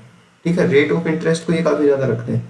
और जो नॉन इंस्टीट्यूशनल सोर्सेज हैं इनको अपन क्या बोल देते हैं, इनफॉर्मल सोर्स ऑफ क्रेडिट भी बोल देते हैं। ठीक है, इंस्टीट्यूशनल को फॉर्मल सोर्स ऑफ क्रेडिट बोलते हैं। सेल्फ हेल्प ग्रुप क्या होते हैं, ये एक बार देख लेते हैं। सेल्फ हेल्प ग्रुप क्या होंगे, देखो ये इसमें 15 से 20 लोग एक साथ में आते हैं। ठीक है, 15 to 20 जो मेंबर्स हैं वो एक साथ में आते हैं, और आने के बाद में जो पैसा है उसको क्या करते हैं, सेव करते हैं। जो पैसा है उसको सेव करते हैं। अब इन्होंने ये पैसा सेव कर लिया या फिर कोई भी कोलेटरल इन्होंने अपने पास में बना लिया। अब इस जो मनी है जो उसने सेव किया, इसको ये दो तरीके से यूज कर सकते हैं, पहले तरीके से और दूसरे तरीके से। देखो पहले तरीके से तो क्या है कि ये जो 15 से 20 लोग हैं जिन्होंने मनी सेव की है, सेल्फ हेल्प ग्रुप, जिनको अपन एसएचजीज बोल रहे हैं, ये किसके पास में जाएंगे? बैंक के पास में जाएंगे और वहां पे क्या करेंगे? लोन्स के लिए अप्लाई करेंगे। कब करेंगे? जब इन 50 to 20 मेंबर्स में से किसी को नीड होगी, किसकी? पैसे की या लोन की किसी को नीड होगी, तब ये बैंक के पास में जाएंगे और उसको बताएंगे कि हमारा ये सेल्फ हेल्प ग्रुप है और हम इस तरीके से काम करते हैं, और बैंक फिर उन पे ज़्यादा रिलायबल होगा, ज़्यादा उन पे बिलीव करेगा, ठीक है, और उनको लोन प्रोवाइड करवा देगा। या फिर अगर उनको स्मॉल अमाउंट की ही ज़रूरत है किसी एक मेंबर को, तो वो क्या करेगा कि उन्होंने जो पैसा सेव किया है उसी पैसे में से ये उस पर्सन को जो अमाउंट है वो प्रोवाइड करवा देंगे। अब बात आती है कि यहाँ पे जो अपन लोन प्रोवाइड करवाते हैं तो वहाँ पे टर्म्स ऑफ क्रेडिट भी आती है कि भाई किस तरीके से पैसा लेना है, इंटरेस्ट क्या होगा, ड्यूरेशन कितने टाइम तक ले रहे हैं। अब ये सारी चीज़ें कौन डिसाइड करेगा? तो जो एसएचजी होते हैं, स्मॉल हेल्प ग्रुप्स होते हैं, इनमें जो ये सारी चीज़ें हैं ये कौन डिसाइड करता है? जो ऐसे एसएचजी के मेंबर होते हैं, ये सारे आपस में मिलकर इन सब चीज़ों को डिसाइड करते हैं, ठीक है। तो ये अपना एसएचजी कंप्लीट हो गया। और इसके बाद में अगर मैं इकोनॉमिक एक्टिविटीज़ में जो बैंक का रोल होता है, बैंक का क्या रोल होता है इकोनॉमिक एक्टिविटीज़ में, तो ये क्वेश्चन बन जाता है नॉर्मली। तो बैंक का क्या काम होता है? ये बैंक अपने पैसे डिपॉजिट करवाता है, बैंक अपन को लोन प्रोवाइड करवाता है, तो डिपॉजिट हो गया, लोन प्रोवाइड करवाता है और सिक्योरिटी प्रोवाइड करवाता है। ये सारी चीज़ें हैं वो इकोनॉमिक एक्टिविटीज़ बाई बैंक्स में, role of banks in economic activities में आ जाएगी, ठीक है। इसके बाद में नेक्स्ट चैप्टर स्टार्ट करते हैं। देखो ये 5 मार्क्स के चैप्टर्स हैं, तीनों के तीनों, सेकंड, थर्ड, फोर्थ। तो इन तीनों चैप्टर्स को आपको अच्छे से पढ़ के जाना है। इसमें ये फ्री के मार्क्स होते हैं, तो मतलब कि इतना ज़्यादा हार्ड नहीं है ये, पर आप पढ़ोगे तो आपको समझ में आएगा। देखो भाई, ग्लोबलाइजेशन एंड इंडियन इकोनॉमी, देखो भाई इसमें से ज़्यादा चांसेस हैं कि एक बड़ा क्वेश्चन आए, ठीक है, जहाँ तक मेरी प्रोबेबिलिटी है उसके अकॉर्डिंग। ग्लोबलाइजेशन, इसका मतलब क्या है? Two factor that enable globalisation. देखो अगर आप इस कंट्री में रह रहे हो, ठीक है, अगर आपका कोई प्रोडक्ट है, तो अगर आप कंट्री की जो ये बाउंड्री है, इस बाउंड्री के अंडर अंडर ये काम कर रहे हो, तो उसको अपन ग्लोबलाइजेशन नहीं बोलेंगे। उसको अपन अगर यही प्रोडक्ट अगर अगर दूसरी कंट्री में आप यूज़ कर रहे हो, यहाँ तक इसको भेज पा रहे हो without not so much restrictions, कि अगर ज़्यादा रेस्ट्रिक्शंस नहीं है और फिर भी आप उसमें भेज पा रहे हो, तो उसको अपन क्या बोलेंगे? ग्लोबलाइजेशन बोलेंगे। एक तरीके से ग्लोबलाइजेशन क्या बोल सकते हैं अपन? इंटीग्रेशन बोल सकते हैं। क्या बोल सकते हैं? इंटीग्रेशन बोल सकते हैं। किसके बीच में? Between countries. जो कंट्रीज है, ये वाली कंट्री हो गई और ये हो गई, तो इन कंट्रीज के बीच में जो इंटीग्रेशन है, इनका जो जुड़ना है, ठीक है, उसको अपन क्या बोलते हैं? ग्लोबलाइजेशन बोलते हैं। अब ये जो इंटीग्रेशन हुआ है कंट्रीज के बीच में, ये क्या करेगा? ये क्या करेगा? ये अलाउ करेगा किस चीज को? एक्सचेंज को, ठीक है, ध्यान से सुनो। जो इंटीग्रेशन हुआ है बिटवीन कंट्रीज के बीच में, इसको अपन क्या बोलते हैं? ग्लोबलाइजेशन। अब ये जो ग्लोबलाइजेशन है ये क्या करता है? अलाउ करता है एक्सचेंज को। अब इस चीज के एक्सचेंज को, तो सेम वही बात आ गई अपनी, जितनी भी गुड्स हैं, जितने भी सर्विसेज हैं, या फिर अपन क्या बोल सकते हैं? आइडियाज। जैसे कि अगर कोई एक पर्सन है, वो अदर कंट्री से किसी दूसरी कंट्री में जाता है, किसके लिए? ट्रैवल के लिए, घूमने के लिए, तो वहाँ पे वो जाके देखता है, वहाँ पे लोगों का कल्चर है वो अलग है, वो अलग तरीके से लोग रह रहे हैं, अलग तरीके का उनका जो खाने का तरीका वो है अलग है, रहने का तरीका वो अलग है। तो अगर वो फिर अपनी कंट्री में जाएगा, और अपनी कंट्री में जब जाएगा वो, तो उसको वो वहाँ के लोगों को भी वो सारी चीज़ें बताएगा। तो ये जो एक्सचेंज हो रहा है, ये क्या है? आइडियाज़ हैं। एक कंट्री के आइडियाज़ है वो दूसरी कंट्री में जा रहे हैं, तो इसी चीज़ को अपन क्या बोलते हैं? ग्लोबलाइजेशन बोलते हैं, ठीक है। Two factor that enable globalisation, ये इंपॉर्टेंट क्वेश्चन है इसका अगेन। तो कौन से हैं two factor that enable globalisation, के जो ग्लोबलाइजेशन को बढ़ाएंगे? ऐसे कौन कौन से फैक्टर हैं? तो ग्लोबलाइजेशन देखो किस वजह से होगा, देखो एक तो इसमें ये कर देते हैं कि टेक्नोलॉजी आ गई भाई। अभी पहले के टाइम पे टेक्नोलॉजी इतनी ज़्यादा नहीं थी, तो वहाँ पे उस टाइम पे क्या होता था कि ट्रैवलर्स होते थे, कुछ एक ही ट्रैवलर्स होते थे जो एक कंट्री से दूसरी कंट्री में जाते थे, और वहाँ पे जाने के बाद में फिर वहाँ की चीज़ों को देखते थे, फिर अपनी कंट्री में वापस आके बता देते। लेकिन अभी ऐसा नहीं है, अभी ग्लोबलाइजेशन है वो काफ़ी रैपिडली बढ़ रहा है। किसकी वजह से? टेक्नोलॉजी की वजह से। अभी टेक्नोलॉजी आ गई है जिसकी वजह से आप वर्ल्ड में किसी भी कोने में चाहे कुछ भी हो रहा हो भाई, इंटरनेट हो गया, सोशल मीडिया हो गया, उसके थ्रू आप क्या कर सकते हो, देख सकते हो। ठीक है, तो आप कनेक्टेड हो, जो अदर वर्ल्ड है उससे कनेक्टेड हो, किसी भी टाइम पे कुछ भी इंफॉर्मेशन है वो गेन कर सकते हो। तो जो टेक्नोलॉजी एडवांसमेंट हुआ है, जो टेक्नोलॉजी एडवांस हुई है, उसकी वजह से जो ग्लोबलाइजेशन है वो काफ़ी रैपिडली बढ़ा है। ठीक है, इंक्रीज हुआ है। उसके बाद में अपन क्या बोल सकते हैं, ट्रेड लिबरलाइजेशन। ये लिबरलाइजेशन ग्लोबलाइजेशन बहुत इंपॉर्टेंट क्वेश्चन है। ठीक है भाई, ग्लोबलाइजेशन हो गया, लिबरलाइजेशन हो गया, ट्रेड लिबरलाइजेशन।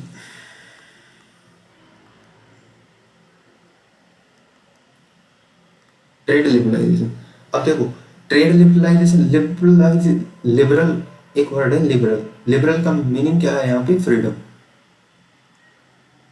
ट्रेड लिबरलाइजेशन का मतलब क्या हो जाएगा कि ट्रेड जो आप कर रहे हो एक कंट्री से दूसरी कंट्री में, अगर अपन ट्रेड कर रहे हैं तो उसमें आपको अगर फ्रीडम मिलती है जितनी ज़्यादा, तो उसको अपन क्या बोलेंगे? ट्रेड लिबरलाइजेशन बोलते हैं।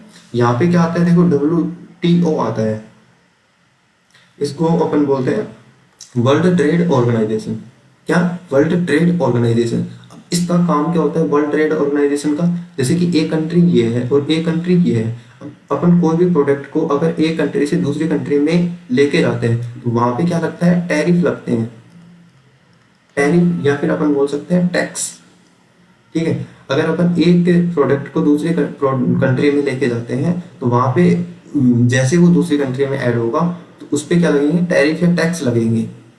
समझ में आई बात? तो अगर इन टैरिफ या टैक्स को अपन कम कर देते हैं, इन टैरिफ या टैक्स को कम कर देते हैं और ऐसे कोई भी बाउंडेशन नहीं लगाते हैं कि भाई एक कंट्री दूसरी कंट्री में ट्रेड नहीं कर सकती है, तो अपन क्या बोल रहे हैं? अपन ट्रेड को लिबरल कर रहे हैं, ट्रेड को ट्रेड के लिए फ्रीडम दे रहे हैं।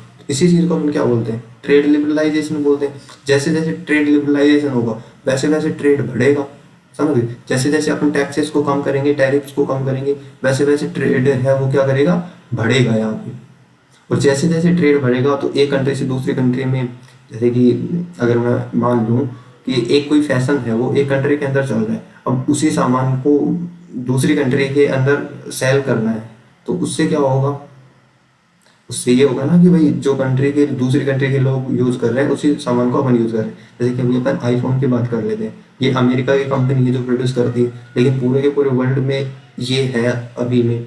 तो ये क्या है? ग्लोबलाइजेशन है, ट्रेड लिबरलाइजेशन है, जिसके वजह से ये पूरा ग्लोबलाइजेशन हो पाया है इस चीज़ का। तो ये होपफुली आप समझ गए होंगे। जो मल्टीनेशनल कंपनीज हैं ये भी किसमें, जो ग्लोबलाइजेशन है इसको इंक्रीज करती हैं, ग्लोबलाइजेशन को बढ़ाती हैं। मल्टीनेशनल कंपनीज क्या होती हैं? जो वर्क करती हैं मोर देन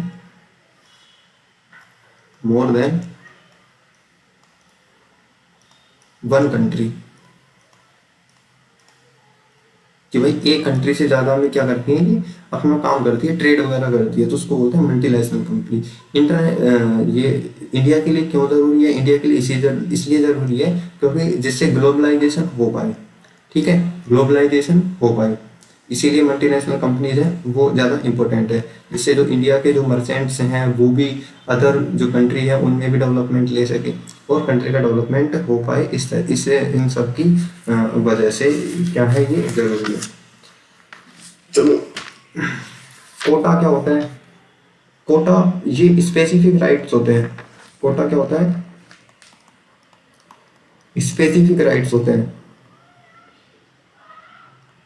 किसी भी कंट्री के लिए हो सकते हैं या फिर किसी भी कम्युनिटी के लिए हो सकते हैं।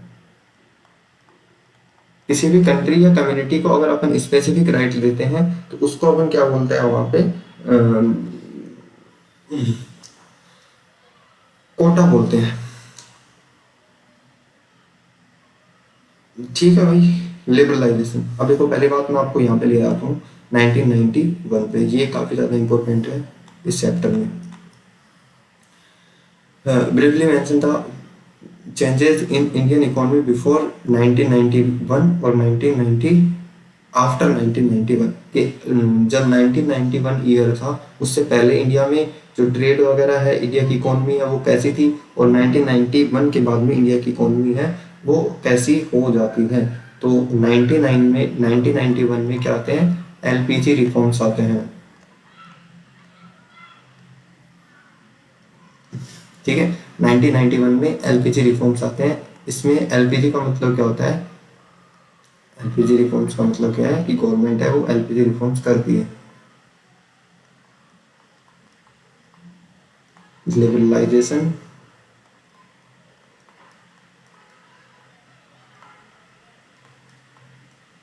सॉरी,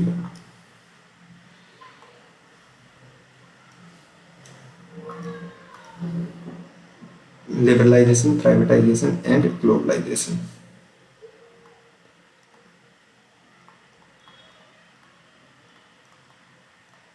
प्राइवेटाइजेशन एंड ग्लोबलाइजेशन, ये तीन चीजें यहाँ पे आती हैं। लिबरटाइज देखो 1991 से पहले ये सारी चीजें नहीं थी इंडिया में। यहाँ पे सबसे पहले तो क्या आता है, लिबरलाइजेशन आता है। लिबरलाइजेशन का मतलब मैंने अभी आपको बताया कि फ्रीडम से अपन लेते हैं कि जो कंट्री है वो एक कंट्री से दूसरी कंट्री में अगर ट्रेड कर रही है तो उसके ऊपर ज़्यादा टैरिफ वगैरह नहीं होंगे। ठीक है, प्राइवेटाइजेशन और ग्लोबलाइजेशन। प्राइवेटाइजेशन का मतलब क्या है कि जैसे कि अभी मैं डिफेंस की बात कर लेता हूँ एक बार। अभी मैं अगर डिफेंस की बात करता हूँ तो डिफेंस किसके अंडर में है, गवर्नमेंट के अंडर में है। ठीक है, तो क्या ये मतलब कि प्राइवेट प्राइवेट किसी कंपनीज के अंडर में है कोई भी डिफेंस सर्विसेज, जैसे कि नेवी, एयरफोर्स और आर्मी वगैरह ये हो गई, तो नहीं है बिल्कुल भी। तो डिफेंस क्या है अभी, ये प्राइवेटाइजेशन नहीं है इसका। ठीक है, जैसे कि अगर मैं रेलवे की बात करूँ तो सारा का सारा रेलवे किसके अंडर में, गवर्नमेंट के अंडर में आता है। तो 1991 से पहले पूरा का पूरा ही क्या था, ये इस तरीके की चीजें चलती थी। कैसी जो चीजें हैं वो किसके अंडर में है, गवर्नमेंट के अंडर में है उस कंडीशन में। तो अपनी जो इकोनॉमी थी उस टाइम पे वो कैसी इकोनॉमी थी, क्लोज्ड इकोनॉमी थी। क्लोज्ड इकोनॉमी का मतलब क्या है कि जैसे कि एक कंट्री ये है तो अपन कंट्री से बाहर से कुछ भी नहीं कर रहे थे, ओनली जो कंट्री के अंदर जो रिसोर्सेज अवेलेबल है, कंट्री के अंदर जो चीजें अवेलेबल हैं केवल अपन उन्हीं का यूज कर रहे हैं, इसको अपन बोलते हैं क्लोज्ड इकोनॉमी। लेकिन आफ्टर 1991 जो ये रिफॉर्म्स आए, इसमें लिबरलाइजेशन आया, इससे जो इकोनॉमी है वो कैसी हो गई, ओपन इकोनॉमी हो गई। ओपन इकोनॉमी हो गई। जो ग्लोबलाइजेशन है, जो अदर कंट्रीज की कंपनीज हैं तो उनको भी इंडिया में एंट्री दी गई, और जो टैक्स वगैरह है, जो टैरिफ है वो उसको कम रखा गया। ठीक है, अब इसमें क्या होगा, हाई इंपोर्ट ड्यूटीज होंगी, हाई इंपोर्ट ड्यूटीज होंगी। और इसमें जो इंपोर्ट ड्यूटीज है वो कैसे रहेंगी, कम होंगी।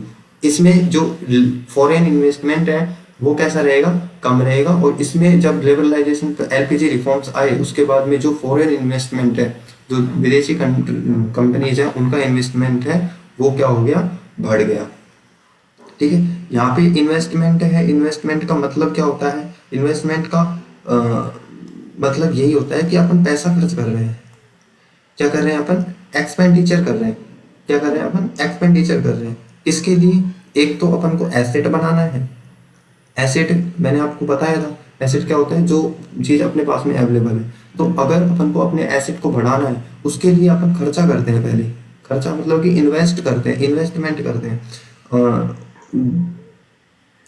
ठीक है, और या फिर अपन क्या करते हैं कि जो शेयर होते हैं उनको बाई करते हैं, जो शेयर्स हैं उनको बाई करते हैं। शेयर्स को बाई क्यों करते हैं, क्योंकि जब शेयर्स हैं इनका रेट जब बढ़ेगा तब अपन इसको सेल कर देंगे और फिर अपन को प्रॉफिट हो जाएगा। पहले तो अपन को इन्वेस्टमेंट करना पड़ रहा है ना, तो ये एक्सपेंडिचर होता है मेड टू क्रिएट, क्रिएट करने के लिए, एसेट क्रिएट करने के लिए, और बाई शेयर्स, शेयर्स को बाई करने के लिए। लिबरलाइजेशन मैंने बता ही दिया आपको कि लिबरलाइजेशन का मतलब मैंने बता ही दिया आपको कि यहाँ पे क्या होगा कि रिमूव रेस्ट्रिक्शंस, जो रेस्ट्रिक्शंस होते हैं, जो टैरिफ होते हैं, उनको हटाना, किसके ऊपर से, जो ट्रेड करते हैं उसके ऊपर से, और जो इंडस्ट्री होती है अपनी उनके ऊपर से। तो उसको अपन क्या बोलेंगे, लिबरलाइजेशन अपन यहाँ पे बोल देते हैं।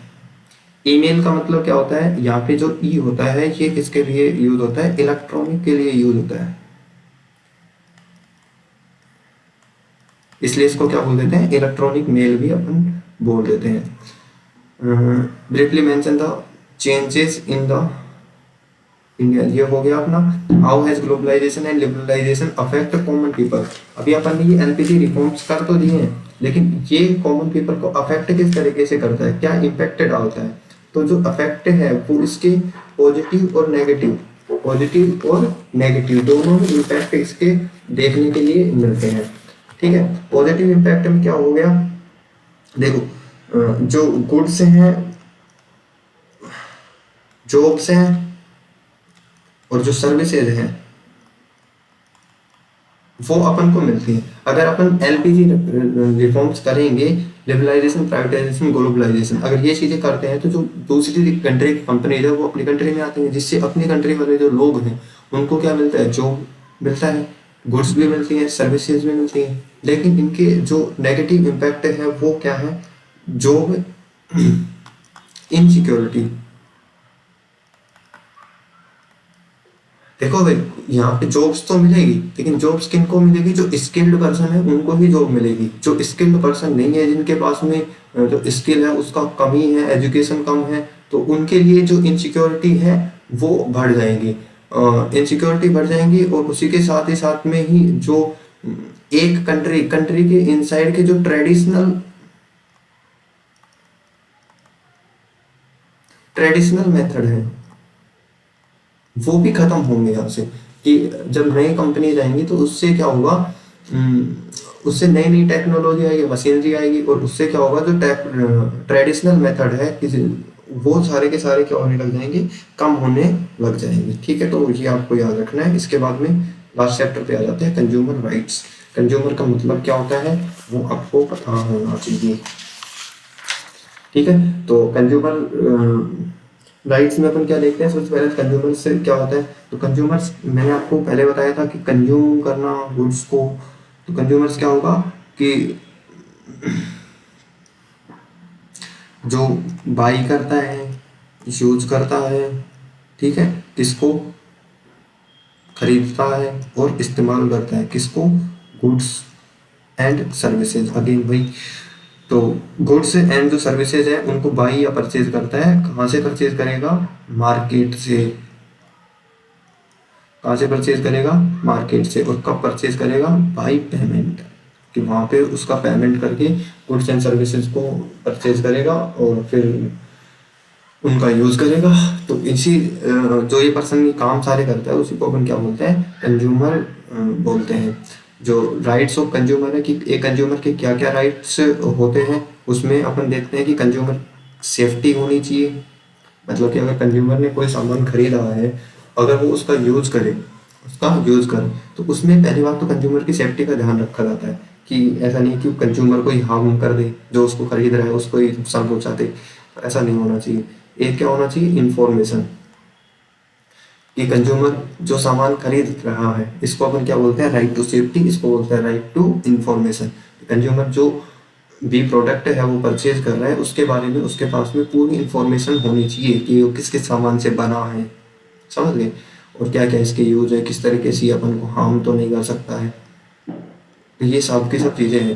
कंज्यूमर के पास में चॉइसेस होनी चाहिए। चॉइसेस मतलब कि ऐसा नहीं है कि अपन मार्केट में गए क्या खरीदने के लिए, साइकिल खरीदने के लिए, लेकिन वहाँ पे साइकिल तो क्या है, एक ही तरीके, एक ही कंपनी की साइकिल है। कंज्यूमर के पास में ऑप्शन ही नहीं है कि वो मतलब कि अपनी चॉइसेस रख सके कि भाई मेरे को ये पसंद नहीं है तो मेरे पास दूसरा ऑप्शन हो कि मैं वो चूज कर सकूँ। ऐसा कुछ भी नहीं हो तो वहाँ पे दिक्कतें हो जाती हैं। लेकिन राइट टू चॉइस का मतलब यही है कि कंज्यूमर के पास में अपनी चॉइस होनी चाहिए, इतनी चीज़ें अवेलेबल होनी चाहिए मार्केट में।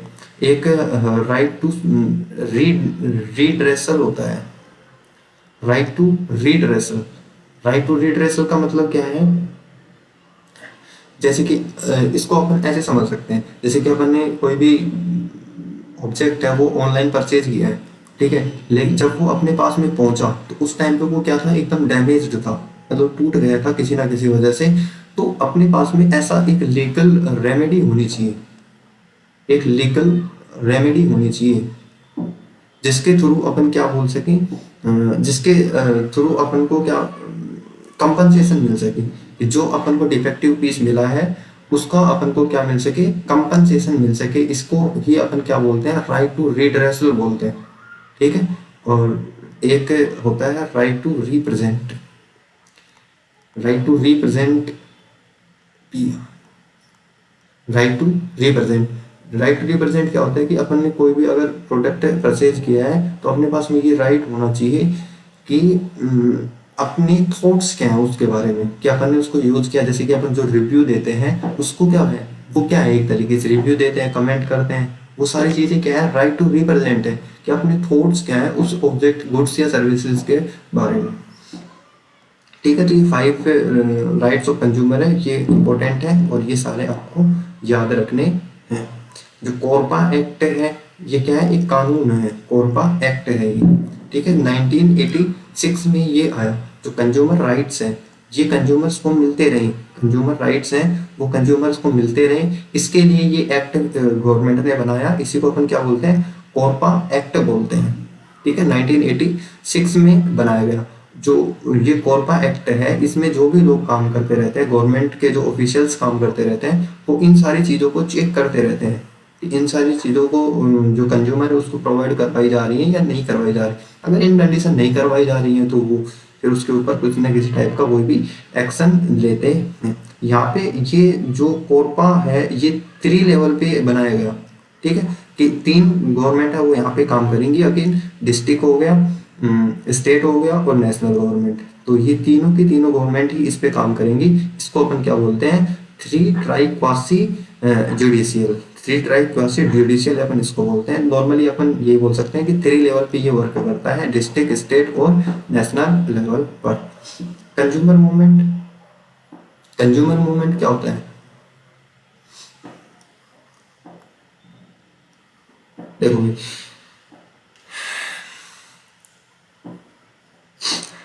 देखो जब कोई भी कंपनी हो गई या फिर जब कोई भी कंपनी ऐसे रूल्स एंड रेगुलेशन बनाती है जिससे जो कंज्यूमर्स हैं उसको हार्म पहुंचता है, उससे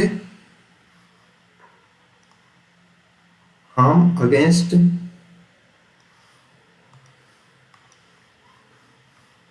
हार्म, एक सेकेंड में,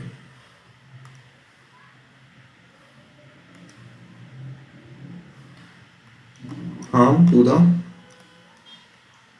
कंज्यूमर राइट्स। जो कंज्यूमर का राइट्स है उनको एक मतलब कि लार्ज लेवल पर, किस लेवल पे, लार्ज लेवल, ऐसा नहीं कि भाई थोड़ा बहुत अगर हुआ तो मूवमेंट स्टार्ट कर देंगे, ऐसा नहीं है। मतलब जब लार्ज लेवल पे, लार्ज लेवल पे जो कंज्यूमर के राइट्स हैं उनको हार्म पहुंचता है, किस वजह से, कंपनी कुछ काम कर रही है उस वजह से, ठीक है। तो उनके अगेंस्ट में जो कंज्यूमर्स हैं, जो उपभोक्ता है या फिर जो उन प्रोडक्ट को यूज कर रहे हैं, ये एक मूवमेंट निकालते हैं, किसके अगेंस्ट में, कंपनी के अगेंस्ट में, या फिर अपन बोल सकते हैं गवर्नमेंट के अकाउंट में, गवर्नमेंट के अगेंस्ट में। कंपनी या फिर जो गवर्नमेंट है उसके अगेंस्ट में क्या करते हैं, एक मूवमेंट करते हैं, जो क्या करेगा, उनको उन पे क्या बनाएगा, एक तरीके से प्रेशर बनाएगा, ठीक है। अब ये प्रेशर क्यों बनाएगा, जिससे जिससे वो जो भी चीजें उन्होंने की हैं किसी भी कंपनी ने, तो वो उन सबको सुधार सके। तो एक तरीके से यही है कि जो डिफरेंट ऑर्गेनाइजेशन है, हेल्प, जो डिफरेंट ऑर्गेनाइजेशन है उनके ऊपर प्रेशर बनाने के लिए जो कंज्यूमर्स हैं वो मूवमेंट करते हैं, जिससे गवर्नमेंट और कंपनी उसके ऊपर काम कर सके। आरटीआई है एक, आपको ये याद रखना है भाई, राइट टू इंफॉर्मेशन है, ठीक है, ये इसमें तो इतना याद रखो कि भाई ये राइट टू इन्फॉर्मेशन है। यहाँ पे अपन ने जो इन्फॉर्मेशन पढ़ा था, ठीक है, इसमें क्या बताया था कि जो कंज्यूमर है उनको इन्फॉर्मेशन मतलब कि वो जो भी चीज़ें यूज़ कर रहे हैं उनके बारे में पता होना ज़रूरी है कि वो किस तरीके से बनी है या फिर क्या क्या उनकी इम्पैक्ट वगैरह कुछ तो नहीं है। तो राइट टू इन्फॉर्मेशन जो 2005 में ये एक्ट आया था, इसमें क्या है कि कोई भी जो सिटीजन है वो गवर्नमेंट से क्या कर सकता है, उनकी जो पॉलिसीज चल रही है, जो प्रैक्टिसेस कर रहे हैं, उनके बारे में इंफॉर्मेशन मांग सकता है। ठीक है, उनके बारे में क्या मांग सकता है, इंफॉर्मेशन मांग सकता है। आरटीआई में क्या होगा कि जो नॉर्मल सिटीजन है वो गवर्नमेंट से जो उनकी पॉलिसी है, जो प्रैक्टिस जो भी काम कर रहे हैं उनके बारे में इंफॉर्मेशन मांग सकता है। बस यही है इसका। United Nation adopted consumer rights in 1985। जो कंज्यूमर के राइट्स हैं, जो ये कंज्यूमर के राइट्स मैंने बताए थे 5 राइट्स, जो वो यूनाइटेड नेशन ने कब अडॉप्ट किए थे, 1985 में। ये एक स्टेटमेंट है, एक क्वेश्चन भी आ सकता है कि भाई कब अडॉप्ट किए, तो आपको याद रखना है 1985 में। IST मार्क क्या होता है कि जो कंपनीज होती हैं वो कोई भी ऑब्जेक्ट बनाती है, कोई भी गुड्स या सर्विसेज प्रोवाइड करवा रही है, तो उनके ऊपर ये IST मार्क होना चाहिए। उनके ऊपर क्या होना चाहिए, IST मार्क होना चाहिए।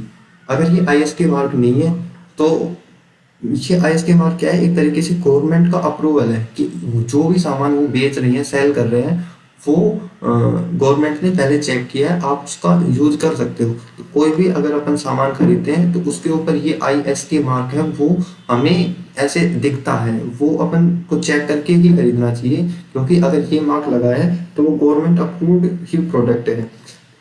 AG मार्क है, AG मार्क है वो किस पे लगता है, एग्रीकल्चर पे लगता है। इस पे लगता है भाई, एग्रीकल्चरल जो प्रोडक्ट्स हैं उनके ऊपर लगता है। जो हॉल मार्क है ये किसके ऊपर लगता है, जो प्रीशियस मेटल होते हैं, जो क्या होते हैं, प्रीशियस मेटल होते हैं। जो प्रीशियस मेटल से बनी हुई कोई भी चीजें हैं तो उनके ऊपर क्या लगता है, हॉल मार्क लगता है। प्रीशियस मेटल कैसे, कौन कौन हो गए, जैसे कि गोल्ड हो गया, सिल्वर हो गया, ठीक है, गोल्ड हो गया, सिल्वर हो गया, तो ये सारी चीजें क्या है, प्रीशियस मेटल है। तो इनके ऊपर जो मार्क लगाए जाते हैं उनको अपन हॉल मार्क लगते हैं। मार्क का मतलब है चिन्ह उनके ऊपर बना दिया जाता है। अगर वो चिन्ह आपको दिखेगा तो आप क्या समझ सकते हो उससे कि ये गवर्नमेंट अप्रूव्ड चीजें हैं और इसको अपन खरीद सकते हैं। ठीक है, और what precautions should we take to become an aware customer.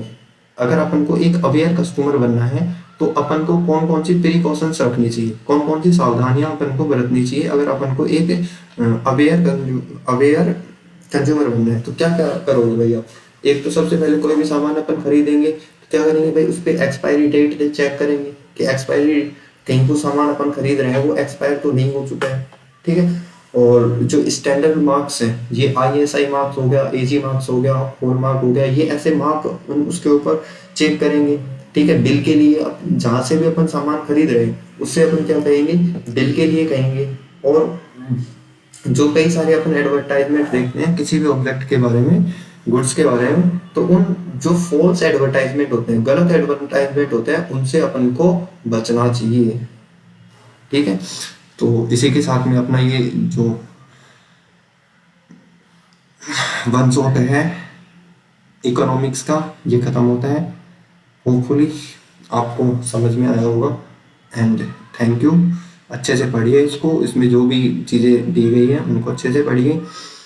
और जो इसका प्रिंटेड है PDF है वो टेलीग्राम चैनल पर मिलेगा, उसका लिंक चैनल पे जाओगे तो डिस्क्रिप्शन में टेलीग्राम का लिंक है, वहाँ से आप टेलीग्राम चैनल पे ज्वाइन हो जाओ।